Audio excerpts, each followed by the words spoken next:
Shy, you do a great job on these health tips. Maria.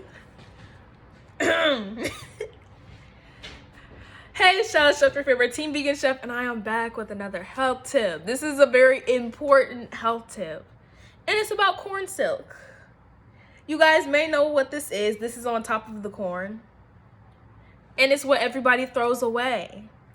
Now listen, there's this lady that goes to the store, and all she gets is the corn silk and not the corn, because the corn silk is literally much beneficial and much healthier than the corn itself.